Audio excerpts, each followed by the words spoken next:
J'écris mon premier pitch pour ma première vidéo sur ce fil invisible, mais ô combien puissant, qui relie des personnalités aussi diverses qu'Emmanuel Macron, Fleur Pellerin, Najat Vallaud-Belkacem, Valérie Pécresse, Jean-Marie Colombani, Christine Ockrent, Alain Minc, Mathieu Pigasse, Alain Juppé et bien d'autres.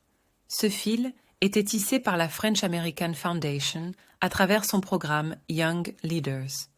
Imaginez une toile d'araignée, mais au lieu de piéger, elle connecte, elle tisse des liens entre jeunes Français prometteurs et l'élite américaine. L'objectif ? Favoriser le dialogue franco-américain, mais aussi et surtout inculquer une vision du monde, celle de la mondialisation à l'anglo-saxonne. C'est un peu comme si on invitait ces jeunes esprits à un bal masqué où chaque danse révèle un secret du pouvoir et de l'influence. Certains, comme Nicolas Dupont-Aignan, ont résisté à cette séduction, mais la plupart ont brillamment évolué dans les sphères du pouvoir et des affaires. Mais ce n'est que la pointe de l'iceberg. Car au-delà de ce programme, il y a une stratégie d'influence encore plus spectaculaire, le pantouflage. Vous connaissez cette pratique ? Elle consiste à passer du public au privé, et vice-versa, tel un caméléon changeant de couleur selon son environnement. Prenez José Manuel Barroso, ancien président de la Commission européenne, qui a rejoint Goldman Sachs, ou encore Mario Draghi, passant de Goldman Sachs à la Banque d'Italie, puis à la BCE. Aux États-Unis, cette pratique est monnaie courante. Sous Bill Clinton, les architectes de l'abrogation du Glass-Steagall Act ont trouvé refuge dans de grands établissements financiers. Ben Bernanke, ancien président de la Fed, a rejoint Citadel, un fonds d'investissement, après avoir aidé les acteurs financiers pendant la crise. Le big business récompense bien ceux qui le servent. Mais revenons à la France. La mondialisation a ouvert un nouveau chapitre dans le livre du pantouflage.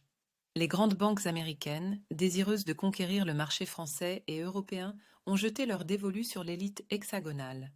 Des énarques, des inspecteurs des finances, tous attirés par des salaires mirobolants comparés à ceux de la fonction publique. C'est ainsi que Jacques Mayou, Philippe Lagayette et bien d'autres ont rejoint les rangs de Goldman Sachs et JP Morgan. Et que dire de Clara Gaymard, énarque et épouse de Hervé Gaymard, qui a gravi les échelons chez General Electric ? Elle a été un relais crucial de l'influence américaine en France. C'est une histoire de portes qui s'ouvrent et se ferment, où les intérêts du monde des affaires priment souvent sur ceux des nations. Ces histoires révèlent aussi l'attrait de nouvelles opportunités, le désir d'évoluer dans un monde en constante transformation. C'est une danse entre le pouvoir, l'argent et l'ambition, où chacun cherche sa place dans cette valse mondialisée.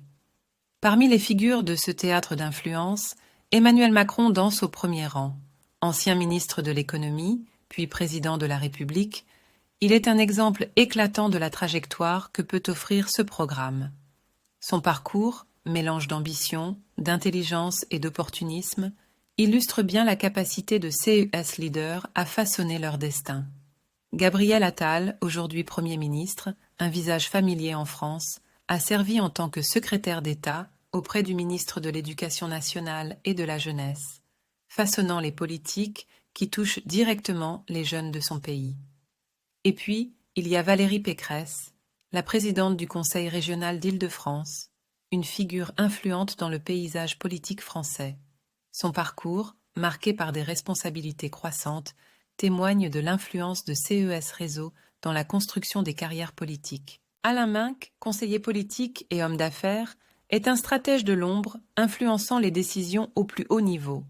Mathieu Pigasse, banquier et copropriétaire du Monde SA, incarne le lien entre la finance, les médias et le pouvoir. Quant à François Hollande, ancien président, son nom ajoute du poids à la liste, illustrant comment CS Réseau transcende les clivages politiques. Cette fresque est peuplée de personnages aux parcours variés, mais unis par un fil commun, leur passage par la French American Foundation. Ils incarnent les différentes facettes du pouvoir et de l'influence, que ce soit en politique, dans les médias, la finance ou les affaires. La question qui se pose est la suivante. Comment ces parcours influencent-ils les décisions qui façonnent notre monde ? La réponse n'est pas simple. Ces personnalités, bien qu'évoluant dans des sphères d'influence, sont aussi le reflet de leurs propres convictions et de leur volonté d'agir pour ce qu'elles estiment être le bien commun.